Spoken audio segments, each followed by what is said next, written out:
Down the right field line, pretty well hit. LaVarn way is the right way here tonight. Yogi Berra said it's 90% mental, the other half is physical. My name is Ryan LaVarnway, Major League catcher and minor league grinder, and I've spent the last 15 years playing professional baseball while evolving my mindset. I'm fascinated by optimizing that 90%. In this show, I'll talk to elite athletes and mindset coaches about what makes them tick and how they've overcome obstacles in their own careers on the way to finding success. This is Finding the Way.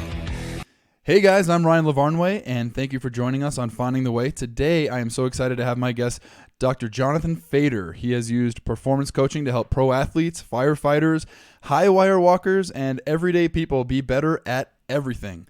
He started his own group practice, SportStrata, where he has mental performance training for athletes, both professional, semi-professional, and for business professionals. He's also worked with CEOs of Fortune 500 companies, the New York Football Giants, the New York Mets, and as I alluded to a second ago, the highwire walking Wallenda family, which I'm so excited to dive into. Dr. Jonathan Fader, thank you so much for joining me today. Oh, it's a total pleasure, Ryan. I know that you and I think on the same level about how to work with high performers, and being one yourself, I know we're gonna have a great conversation here. I'm really excited. I think you're the perfect guest for my podcast because my idea behind this is that high performance and mental skills training does not need to be only for athletes, not only for the firefighters, the high-wire walkers, the CEOs that you work with, but everybody in their everyday lives. It can help them find more satisfaction and help you be a better parent, a better sibling. When I was doing my research on you, I found that when you first got into psychology, you didn't even necessarily want to get into sports psychology. You just wanted to help people be their best. How did you end up in sports psychology, and what is it about helping people be their best, peak human performance that really gets you going? No, the big joke from me and my friends and every professional athlete I've ever worked with is that I can barely throw and catch. I've been made fun of by, I think my claim to fame in some ways is I've been made fun of the best athletes in the world. Ironically, my background is, I grew up in New York City, and I went to a performing arts high school, the school that the movie Fame was based after. And, I studied drama there. And I was really around all these high performing individuals, but in the field of performing arts. And I was just fascinated from a very young age at where talent came from in general. And, whether it was someone on the stage or someone on the field, how people got to be the best. And also, as coming through baseball, how some people could have immense talent, but not find a way to manifest it, to have it come out. And some people not seem to have a lot of talent at first, but all of a sudden kind of, get to the top. And I got really lucky. I always say to people, it's kind of like, a lot of, I think, opportunity is being there when the luck arrives, right? Like having the grit to stay in it to when things change. And so for me, they changed in graduate school. When I got my doctorate in clinical psychology, there was a professor there, Ron Smith, who was, I just learned from being in his classes and, being taught by him that he was working with the Houston Astros as a sports psychologist. And I was like, that's a job? Like I couldn't even believe it, And so I found a way to channel my interest in the psychology of talent and self-improvement and motivation into the world of sports, which has turned out to be one of the biggest blessings of my career. So early on in your answer there, you talked about something that's really near and dear to my heart, and it's probably my greatest fear in life, or has been one of my biggest drivers, is reaching my potential and overachieving. If I'll say all the time, I'm not a great athlete, but I was able to achieve great things in athletics because of the grit you talk about. What is it that you learned about, you said, where does talent come from, and how do some people that have great talent underachieve and other people maybe with less talent overachieve? Where do you think the magic sauce is there? Man, look, we are going to have a jam-packed 25-minute conversation, but this is the money question of all time. And I would say that, and I think that I've spent a large part of my life trying to answer it. And I'll give you like some of my main observations. I would say people who succeed are people who personalize less. So, people who don't succeed tend to think of negative consequences as failures, and tend to, see their negative consequences as something permanent and inherent. Whereas people who do succeed are usually explain things as not permanent and not internal to them. So to use a specific example, I'm sure you can think of us in baseball. The athlete that doesn't succeed is someone who, if they give up a home run, they say it's because I suck. And if they give up a home run, it's something that is going to destroy their game, destroy their career. Whereas people that do succeed are like, okay, that was not what I wanted to have happen here. And it's not like I'm not celebrating it. But at the same time, I know I have found ways to have faith in myself that I can get beyond this. And it's not something that's going to last forever. Like, this is a new pitch. This is a new game. This is a new season. Some of that I've found can be taught. And some of that I think has to do with upbringing and kind of, where you came from, both biologically and environmentally. But a lot of it can be taught and a lot of it can be trained. And I think some people really work at it. Most people work at their physicality, but don't work at their mentality. Right. So what I'm hearing you say is, you give up a home run, that's not who I am. That's just something that happened. Exactly. What about the positive consequences? Do they internalize those? Is it when something good happens, that's me? Yeah, exactly. Well, so one of the best, one of the things that makes me think of is, I'm not sure if this was Ken Ravizza, who was a legendary sports psychologist, who said this, or another one of my friends, or where I really came across this. But early in my career, there's a whole debate about kind of positivity and positive thinking. It's this massive debate that people have. Some people kind of shit on positive thinking. Some people think it's great. One of the things I heard that simplifies things a lot is to say, look, it's not a guarantee that thinking positively is going to help you, but it's a guarantee that thinking negatively is going to hurt you. And so, what I think about this is, I have a phrase that I talk about and that I think about in my book, Life is Sport, which is that it's about objective optimism. It's about being honest with yourself and looking at your results, but also looking for reasons why you should believe in yourself, right? And they're there, right? So, the human mind, we have a negative bias, right?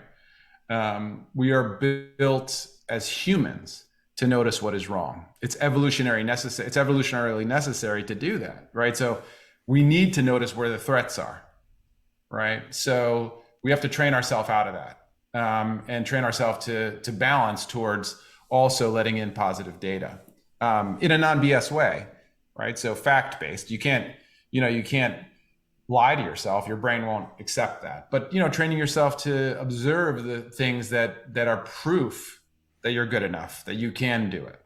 Yeah. You have to almost search for the positive, or hunt for the positive. Exactly the right. proof of it. Yeah. Exactly right. It's, it's like anything else. We're all fighting this battle towards, our body, going in directions we don't want to go, whether a professional athlete or not. Like, I've seen guys roll up into spring training and they're like, oh man, I got to turn it on here. Like, we're all fighting. We all have this long spring training of our hopefully 80 to 90 year lives where we're just like working to keep our bodies in shape. And that's the same with our mentality. Our mind gets lazy, gravitates towards moving away from challenges. Like at base rate, humans don't want to push themselves. We don't want to exert. Right. And so the same thing is true of our mentality. We want to run away from our problems. We don't want to look our adversity in the eye and say, like, you know what, this is the thing that I need to do. Like, I always, one of the questions I borrowed from, I think it comes from Landmark Forum or somewhere, but I use this question a lot with myself and others. What is the thing you're pretending not to know about yourself? Right. And I think if you really answer that as an athlete, as a person, you find that you're avoiding stuff that is important. So I think that's the thing also, that most successful athletes, back to your really great question, Ryan, they answer the question of what they're pretending not to know, right? They realize, like, this is a person in my life that's not great for my identity. They say, you know what, I can't be on Instagram this much. It's just, occupying too much. you know what, I have to shut off my phone an hour before, the game, the presentation, whatever it is. And I'm not going to turn it on again until half an hour. As much as I want to look at all the great stuff people are writing about me on Twitter, I'm not going to do it. I'm going to let my brain put together its idea of how I performed before I let it be influenced by others. I like that so much. And it seems like what you're saying is that people know the answer already. And this kind of leads to one of the concepts that I've heard you talk about in your coaching is coaching has 3 different speeds. And it sounds like you're leading into the third speed of what the 3 speeds of coaching are. Can you go over that for our listeners a little bit?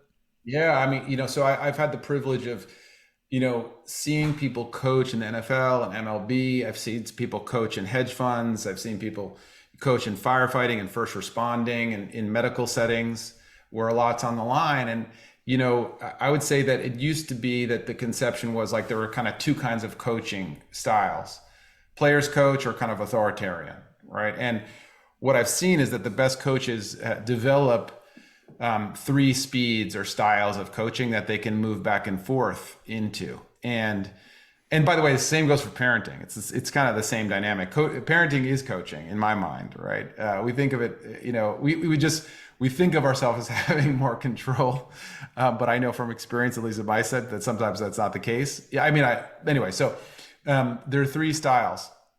The one that we rely on most and that we think is what coaching really is what we call fixing.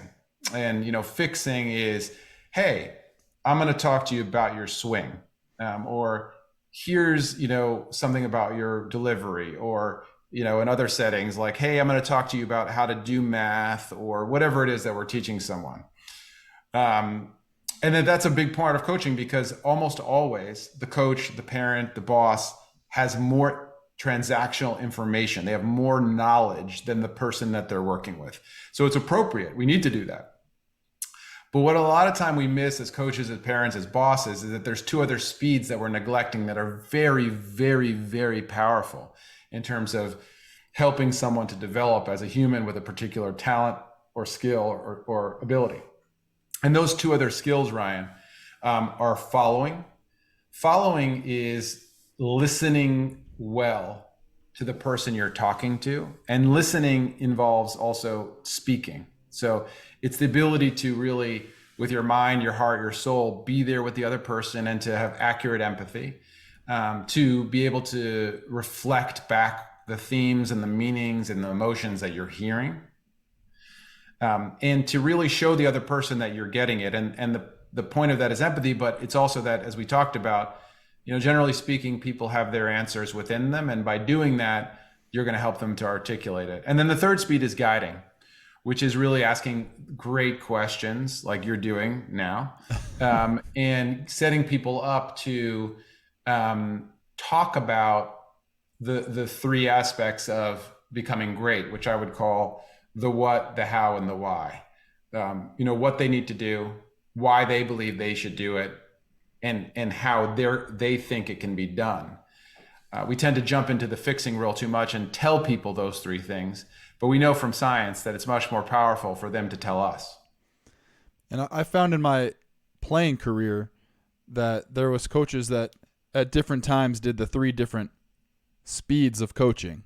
A lot of coaches, like you said, fix. Not very many of them follow, and very few guide. But I've also experienced the fact that many coaches won't coach until they believe you're ready to hear it. Is that a form? Would you believe that's a form of following the player's lead? As far I think that's a great example. And I would say, so a lot of the work and a lot of the ideas that we're talking about come from this style of interacting called coaching athletes to be their best, which is based on motivational interviewing. And motivational interviewing is this science of communication that says that you can actually change the speed of readiness. That there's a certain way of communicating with someone that allows them to be more or less ready to hear what you have to say.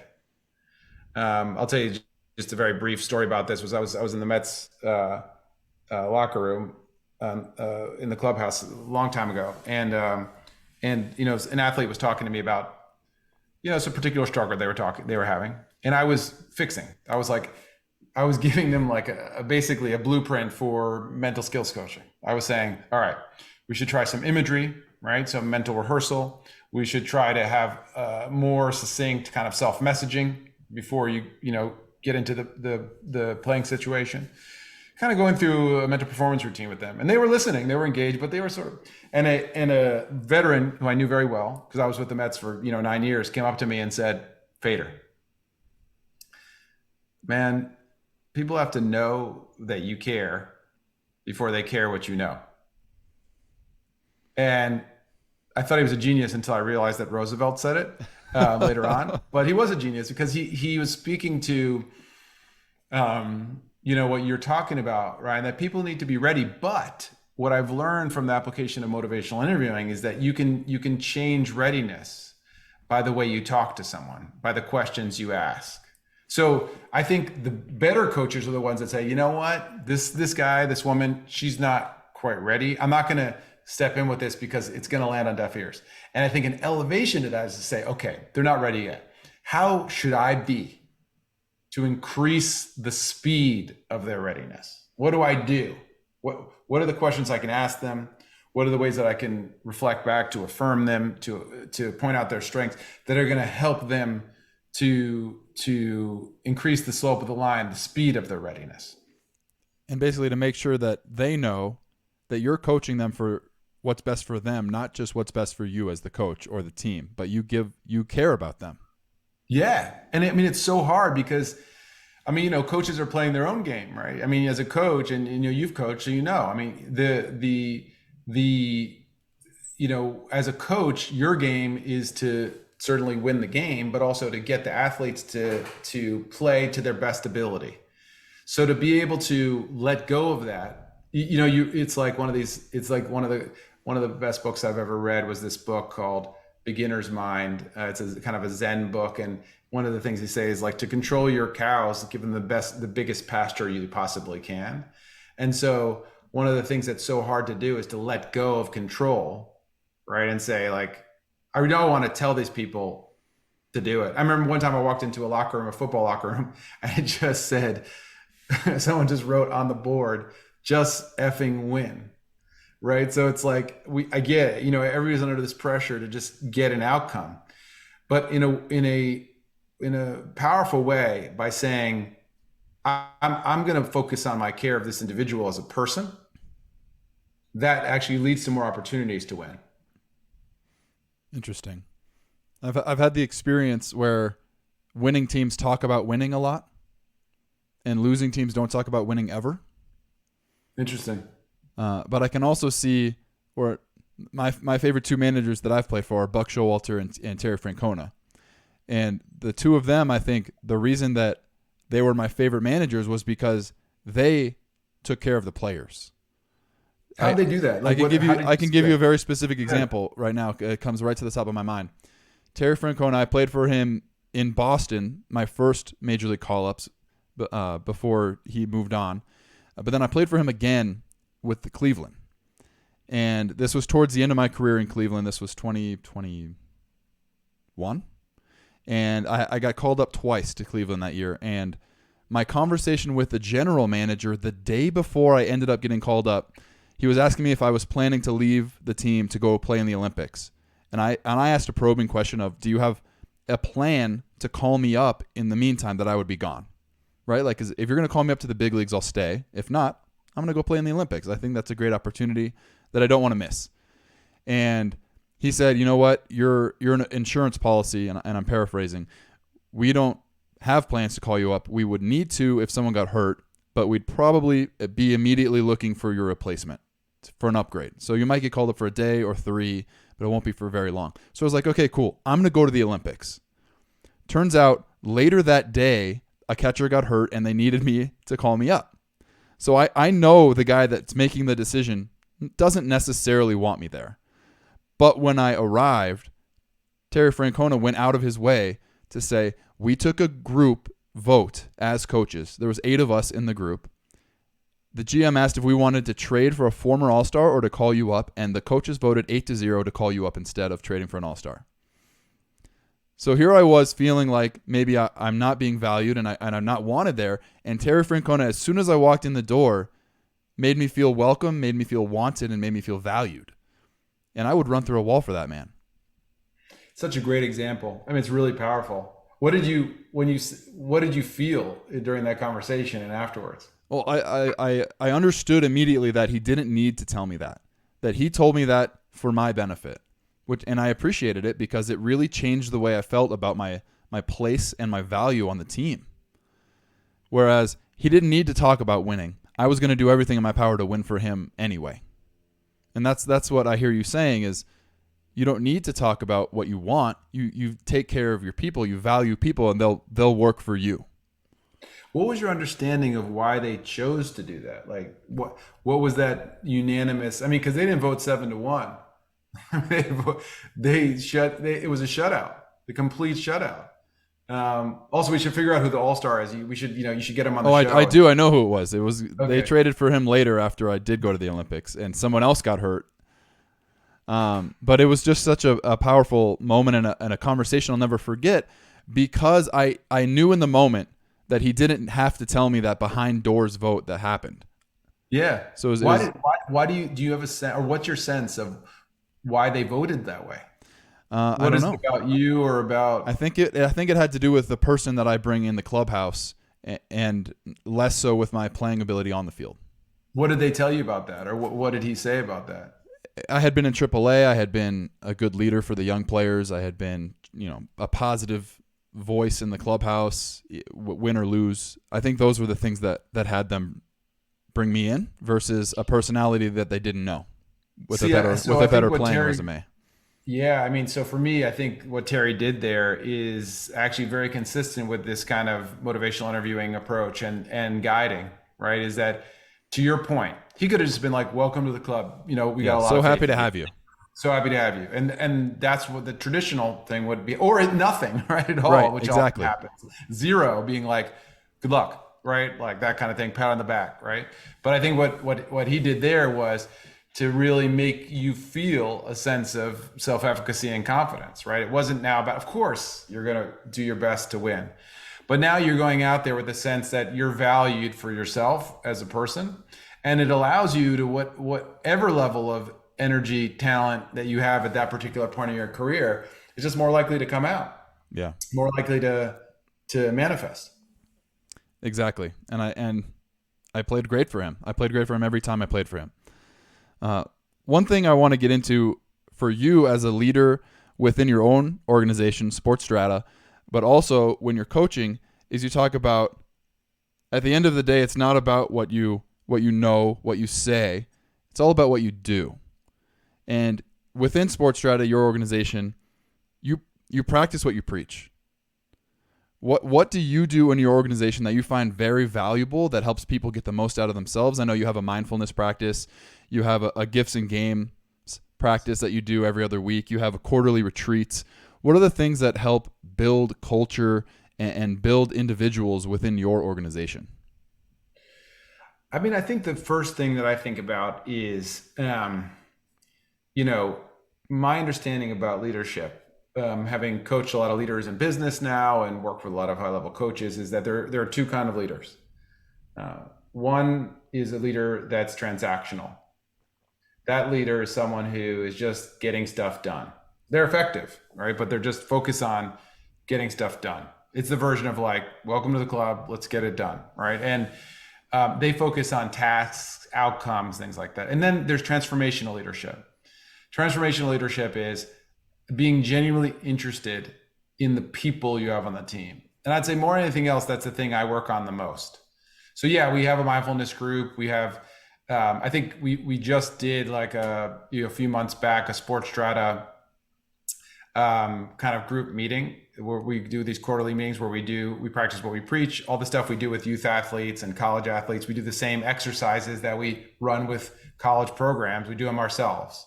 Where we, do exercise on communication and affirming each other, all these things that we think are effective. But more than anything else, Ryan, I would say it's like, I really work hard on developing and continue to develop relationships where I really understand the people on the team as people. I understand what makes them tick. I understand their families. I understand, what's going on with them, and work hard to keep up those connections. And the reason I do that is, one, it's not just to make sure that the team functions well. It's because I'm more invested that way. If I know the people, I want to come in more. I want to be there. I want to lead more. I want to do more projects, right? It's not just a group of people that I work with. It's legit a team. And I really care about the people on the SportStrata team.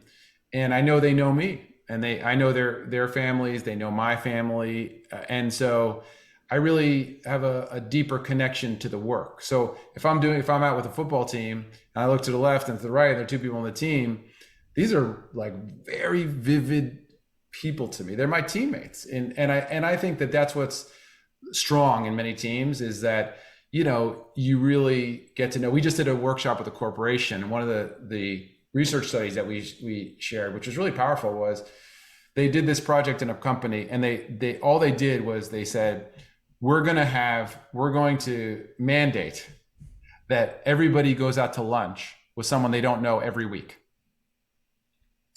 And they found that after doing that, productivity and sales went up like 24%, just that intervention.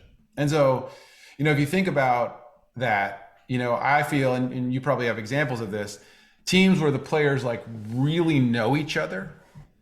And in fact, I don't even think you need to fully like each other, but you really have a sense of who people are and what's important to them.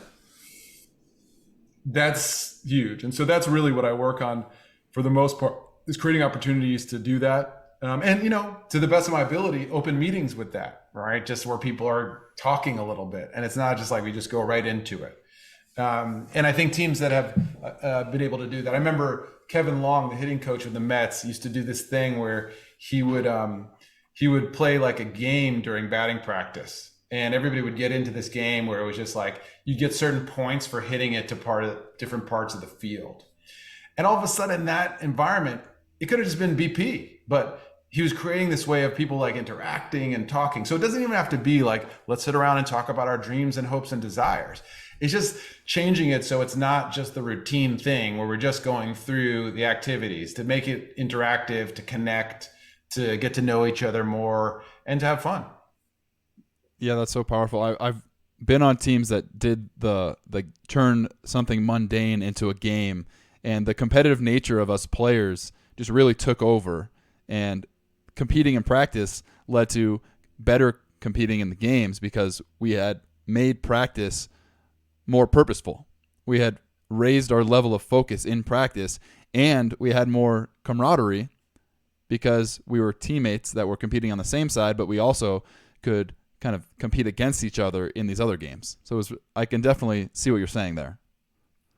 Yeah, I mean, I think what you're saying, I mean, look, it's competitive. You're engaged. Yeah. Like you're really engaged. And I think at the end of the day, that's what makes for a meaningful life, is engagement and a meaningful relationship, and certainly a meaningful team. I love that so much. I don't want to keep you for too long. I think we're kind of nearing the end of our time allotment. But what I always ask every guest that I have on here before I let them go is that if you could talk to a young person, a young athlete, a young high-achieving aspirer, or even a young version of yourself, what's the best advice you can give them as far as reaching their potential, not letting that talent go by the wayside, or achieving their dreams? There are so many things I would say to that person. And I think the first thing I think about is I would want to know about the particular young person I was talking to. And I want to know, the one thing I'd want to know from them first is, why are they doing it? Before I gave them any advice. That I'm a big believer that to not make assumptions about what people have within them. And so I'd want to know why they were doing what they were doing. But I think that what's most important is to protect your dream. And to find methods, whether they're people or thinking processes, to protect what is most sacred to you about why you're doing what you're doing. And that I think a lot of young people need methods to be able to preserve their dreams and keep their dreams alive and close to them, despite what we talked about before, which is negative results. To me, persistence is the key to success. And in order to do that, I think you have to really be able to protect your dreams as you take in information about how you can get better. Protect your dreams. Persistence is the key to success. I love it. Thank you. Thank you so much, Dr. Jonathan Fader. Thank you for joining me. All in the show notes, we'll have all the information on where to find Dr. Jonathan Fader and check out SportStrata and his book, Life as Sport. I am Ryan Lavarnway. Thank you for joining us on Finding the Way, and we'll see you next time. Thanks for listening to Finding the Way with Ryan Lavarnway. Find previous episodes on Apple Podcasts, Spotify, or wherever you listen to podcasts.